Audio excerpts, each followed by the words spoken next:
This is a further interview session held with Rita Campbell at her home on the 11th of September 1994. Yeah, I remember Dad's school.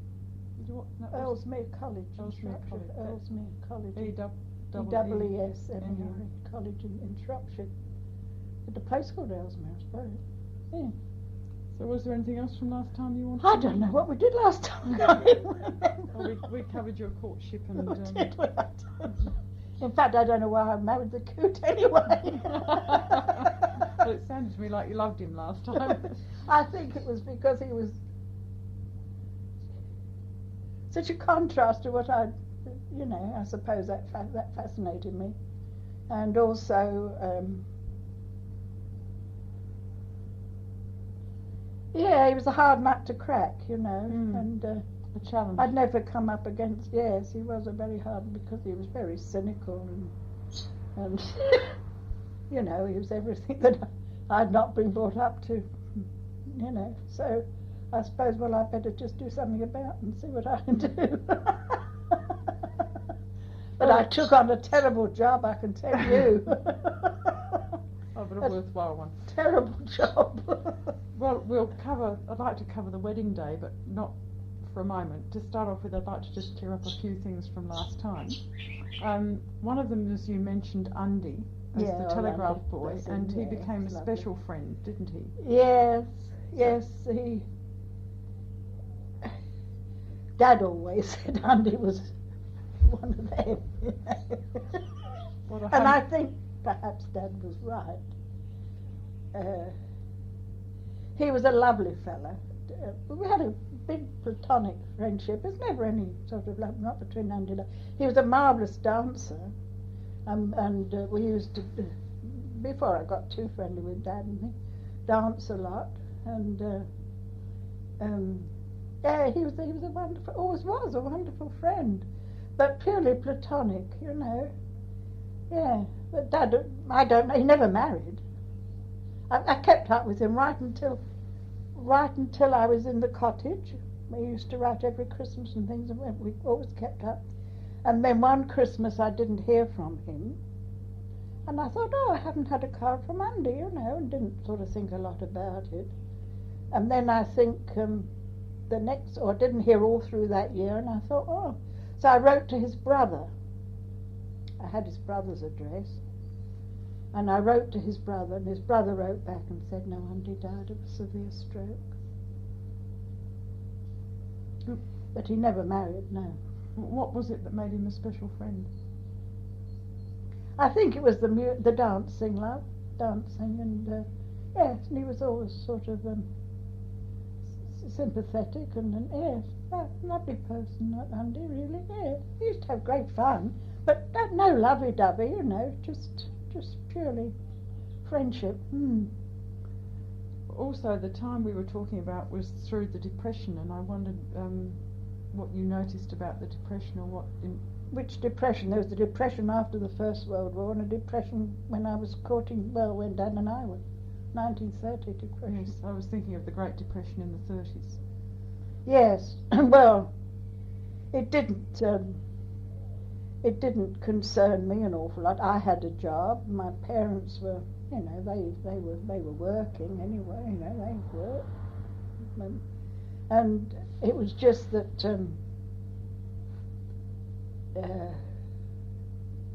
that it didn't really hit me an awful lot. No, it didn't, because I had no one out of work, or we jogged along pretty well the same. But that was the time, wasn't it, when Dad was setting himself up as an insurance agent? Yes. Wasn't that difficult in Depression times? Well, it did. He got the job. I mean, he went. See, now Nina's Reg put him onto that. Now, when we were courting, and Dad was. He came away from Dartford, Dad. He was working when I knew him with his father, in Dartford. Then he got a job in a garage not far from where we lived at Streatham. But he couldn't get any further because he wasn't a trained mechanic. He didn't have his papers. He was awfully good at anything mechanical. I mean, with a bit of string, he'd make anything go, your father. But that's not good enough when you know, you've got to have your paper, and he was never apprenticed, you see. So he just had this job, and then Nina and Reg were engaged and things, and Reg's people had a boot and shoe shop in Westcliff, not where they lived, and he worked in this boot and shoe, you know. But you see, he could see no real future in that, because unless he'd stayed in and run the shop, and I don't think, you know. So he got taken on by the Prudential as an agent. You know, I suppose somebody must have known. And he said to Dad, well, why don't you try? You know. So Dad did, and he got in, you see. Right, so the impression didn't impinge on you much at all? Not really, no, not really. And in the Prudential, which we married when Dad was in the Prudential, you got a weekly wage, and you worked on a certain amount of commission, you see. So it was, you know, livable. Could you save on that? Oh, no. No, you couldn't really save, but you didn't starve, you know, we rubbed along reasonably well. No, he wasn't known as Hartley, was he? No. Oh, well, Horatio Hartley was his name, but he wasn't known, he couldn't bear the Horatio bit. Yeah, some people called him Hartley, but most people called him Jock. Where did the Jock come from? Was he Well, Scots. Yes, but was he already called Jock when you met him? I think one or two of his friends called him Jock, yeah. His aunt called him Hartley. Hartley? And what did he call himself when he was introducing himself to someone?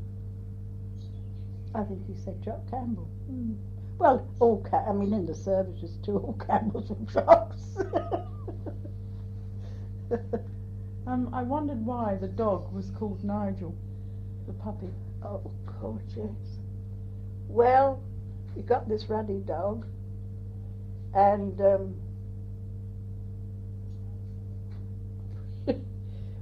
there's one or two people that we got to know, you know, at Hythe and things. And so they all put a name in the hat. I think they all came round to our place or something like that, you know.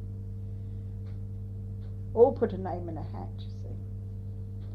Well, of course, some silly idiot put Nigel. And Nigel came out, so it's been called Nigel. I think there were about 4 or 5 of the couple, you know, people that you see when you sort of like, you think of Greg and Sarah, their friends and things, you know, sort of got this blooming dog, you know, and yeah, what are we going to, oh, well, you know, so we all put a slip, I can remember, put a slip of paper in the hat, you see, shook it up, I don't know if it was Dad or me or somebody took one out, Nigel, see, great hilarious, but the bloody thing was Nigel.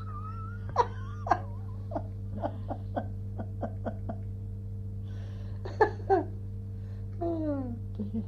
Okay, well I think that's all the things that I wondered from last time. So let's backtrack a little and talk about the wedding day. Well, it was already quickly arranged, and I know I went down to, what you going to wear, said my mother. Oh, well, thanks. So I wasn't going to be a white bride, no way. Why? No, because Dad was a great one at cocking a snoop at convention, and the other guy rolled off on me. He didn't want a church wedding at all, your father. He didn't care whether it was a wedding or not, your father. No, he used to say to me, you know, it's all a lot of blooming rubbish, he used to say. It's all a lot of rubbish. I mean, if two people haven't got that feeling for one another, and that, what the hell's the good of the marriage lines, you know? I mean, you can be married 50 times and hate one another, and, you know, he had no he couldn't have cared less whether we lived together or not. It didn't mean anything to him at all. So I had that to contend with. And then, of course, my mother, you see, was, she got to have a wedding in church, of course, and she knew the local vicar, who very kindly arranged it on a Sunday morning for us. And anyway, in the end, I got Dad round. I said, look, we'll have to have a bit of a conventional wedding, else my mother particularly is going to be very upset. And I said, the talk in the family and all that, it's a shame to put that on her plate. So it's all right for us, we're moving away, we needn't see anybody. But I mean, so he came round to it. All right, fair enough. I've got to get married. I'll get married, all right. So what do you mean? There'd be talk suggesting you were pregnant, or? Oh yes, I'm sure a lot of them thought I was pregnant, because we were engaged for a year, just about a year, and then I was married with 3 weeks' notice. So I mean, and not being married in white. So I went down to Soho. I remember I got a few hours extra off at lunch hour. My boss was quite good. Trotted myself down to Soho, where there were all these Jewish shops, and they all come out and tout and say, what do you want to dress, lady? So in I went to, I don't know, and they had this, well, you can see it up there, was this nice sort of pale blue, the little white collar and white thing and white cuff and long sleeves or short sleeves? No, short sleeves it had. So I said, oh, well, I'm going to get married in it. Oh, well, I said, really ought to have long sleeves. Well, we'll make you a cloak of the same material. So they made me a cape. So they made me a little cape. I don't know whether I've got it on there. It's a cape, have I? Yes, I'm just coming out of church, I think.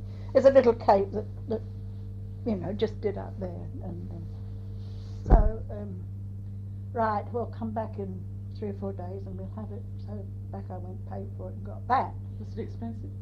No, I don't remember. No, it wasn't terribly expensive, no. But my mother was having fits as to what I was going to buy. Nobody came with me. I did it all on my own. Not a soul came with me. No. My mother, having fits as to what and God you're going to buy. How long was it? Oh, it was long. Yes, they did wear them. Ankle length? Yes. Yes, because I thought, it'd be fine for dancing or parties, which it was after, It's like a glorified party, dropped it away. And then I got a pair of dark blue court shoes and a white hat. Well, you can see it, yeah. Yeah, but tell me what it's like. Well, just an ordinary Panama sort of white hat stuck on one side, you can see, and What dress material was it made? The dress made sort of a crepey sort of material, not silk, no, a crepey material. I can't describe it. It's crepey more. I doubt if it had washed. I think I had it clean once, but it was a material that was quite fashionable round about then. Sort of a crepey material. I don't think you see it a lot now. No. But I didn't think I looked too bad. But nobody knew what I was going to wear until. No.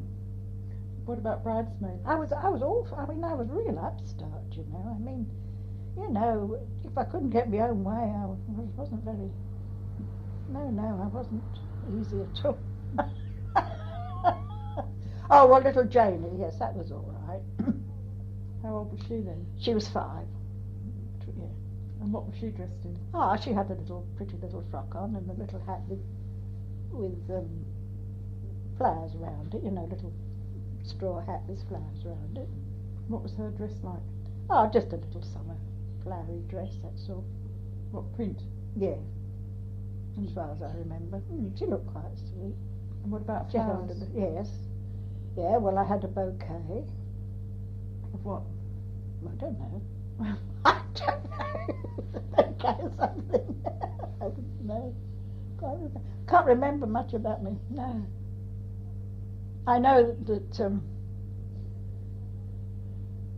yeah, my hair wouldn't go right, and I had a terrible trouble with my hair on the morning of my wedding. And Did you do it yourself? oh yes, I would. Oh yes, I wasn't going to. Nobody fussing around. No, yeah, no, no. It had to be my way. Or I was a very obstinate, spoilt brat, really, in a way. So how did you want to get your hair done? Well, it wouldn't go right, you know, and I kept messing it about and fiddling it around and cursing like mad. Did you wear makeup? Oh yeah, a bit of powder and lipstick, not a lot. Never did wear a lot of makeup. No. And what did your mum and dad wear? Well, you can see, my mum had a sort of a long sort of blackish sort of, well, a frock on that God knows where she got that from. Some aunt gave her, I should think. My father, I think he probably had a new suit, perhaps Dad. I probably bought on the Never Never or something. But they look quite reasonable. Jessie, of course, all got up to the nines. What time of day was the wedding? Well, see, Dad was at Hythe working, and of course he only got weekends. And they don't like wedding on the Sundays. And of course the shop, my dad and mum were occupied right up all Saturdays in the shop and things. So it was Sunday morning, really. But luckily my mother knew the local clergyman bloke, and she explained it all to him, and he said he would marry us on the Sunday morning. So we were married on the Sunday morning, I think it was about 12 o'clock, something like that, which was very good of him. What was the weather like? It wasn't all that much. It was in August, but it wasn't marvellous. It drizzled a bit and a bit of everything. Not a terribly nice day, not really, no. What about cars and a photographer? Did you have the whole works? Well, we must have had a yes, yeah, but I had an uncle, you see, that was in the car line. He took us down to Hythe after, so I expect we had the use of his car. And one or two friends, probably. I don't think we hired any cars, no. No, the church was only up. I mean, you could walk it, really, from where I lived. You could have done. It was an Anglican church? Yes. Yes. Ian had been christened there. Was to be christened? Was he christened there after.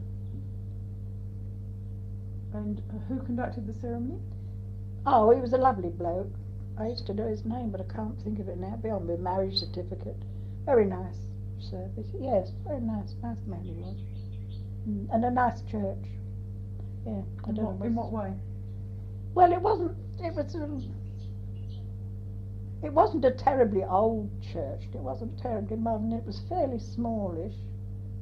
And no, it was. I can't even think of the name of it. I know where it was, but I don't suppose it's there now. They put big roads through and all that. It's according to Ian who went up that way. Stained glass windows? Oh yes, yes, yes. Oh yes, conventional church, but quite a nice one. No. And who came to the wedding? Well, I've got my wedding group, haven't I? My boss came, and a couple of girls that worked, and Andy came, and Alec came, the 2-year-old boyfriends came, and relations, you know, aunts and How many? uncles. About 30 odd, I suppose. Yes, because my mother didn't see, you know, she did that. I said, we don't want anybody, you know. All I worried about getting married and, you know, scarving off. Oh, you don't have me. So did invitations go out? I suppose they did, love. I didn't send any. I suppose they did. What about wedding presents? Yeah, they gave us very useful things. Like what? People. Oh, sheets and towels and crockery, and yes, had some nice presents from everybody. Did you have a list? No, didn't do it in those days. Not like that.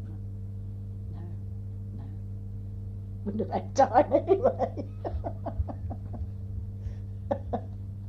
Oh, well. What about nerves? Were you nervous?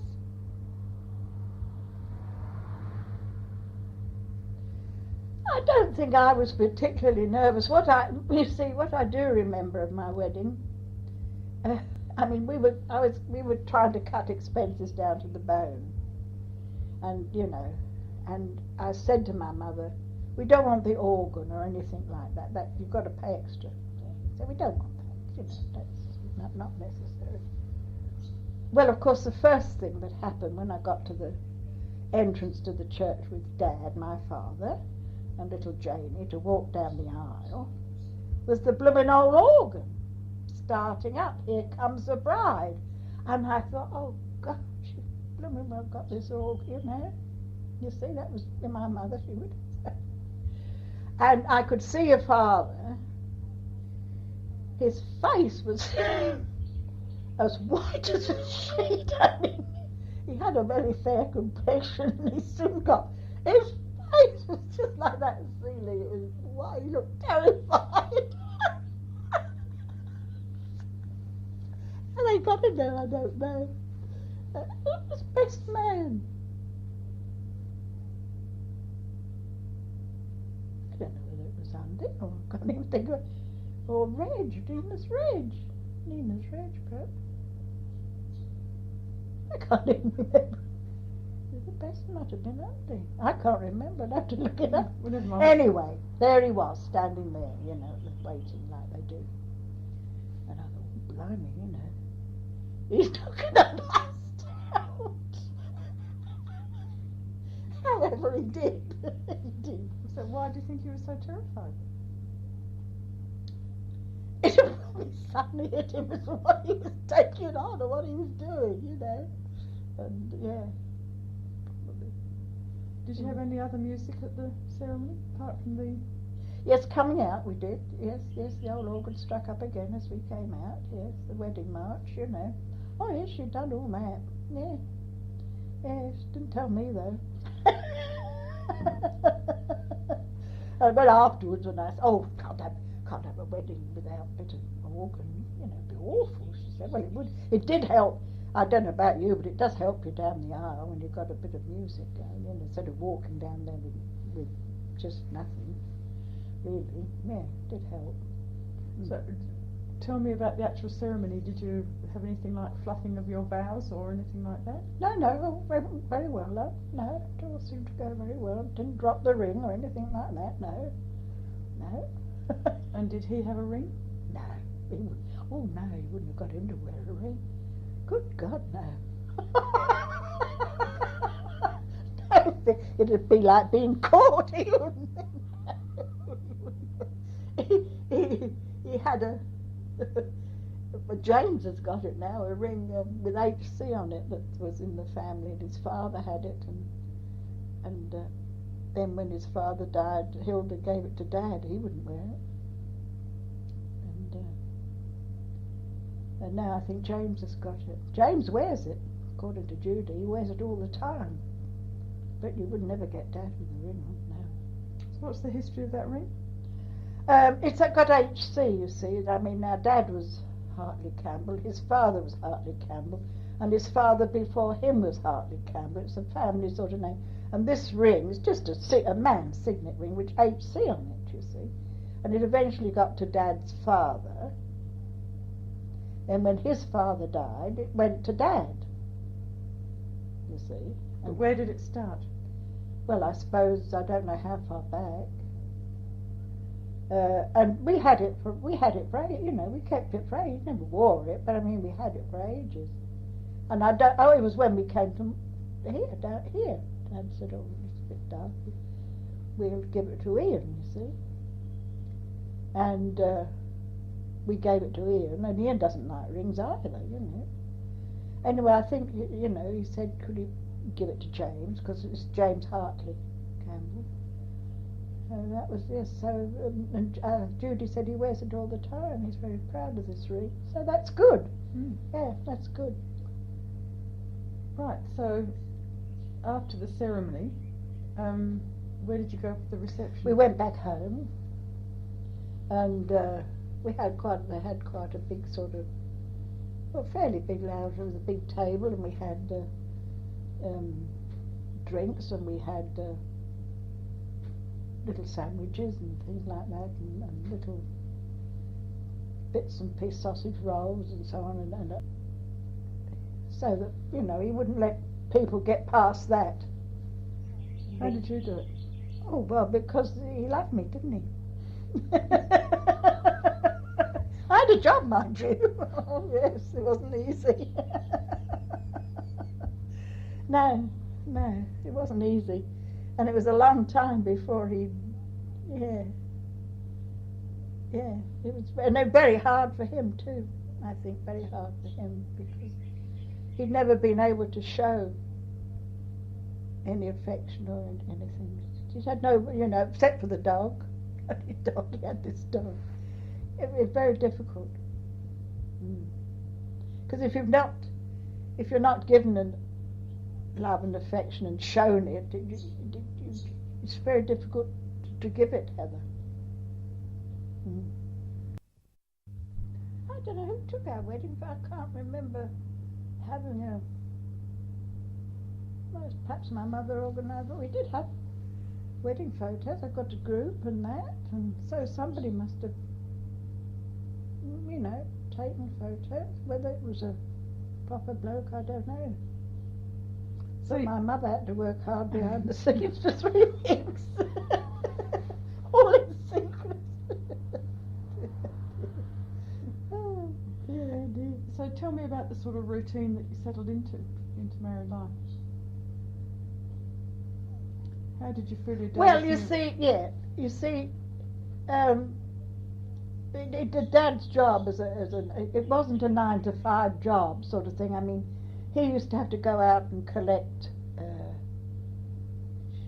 you know, what you pay insurance. Policies. Yes, you know, in those days your agent called and you paid up your policy. So he had a certain district he had to go around and collect the money. And then if he could rustle up any new business, new baby born, things like that, then, you know. But I mean, he didn't have to start at 9 o'clock and finish at 5 or whatever. He made his own time, more or less, you see. So it wasn't too bad, really. I mean, some mornings he would go out early, and some mornings he would... And he had a certain amount of indoor work to do, his booking, see. You know, he had to keep his books up to date and things like that. So it was sort of, it wasn't too bad, really. Work at weekends? Weekends off. Well, yes, mostly. Sometimes I think on a Sunday he used to have to go back because the husband of a certain family was at home, and if he wanted to discuss a new baby's policy or something like that, then he would perhaps go off for an hour or so on the side. Something, you know, easy, free and like that. No knocking on, signing on and signing off. And how did people get onto him? Because did you have the telephone? No. If somebody wanted a policy, how would they get hold of him? Well, see, the Prudential was a very well-known. It was the company in England in those days. Like everybody knew the Prudential.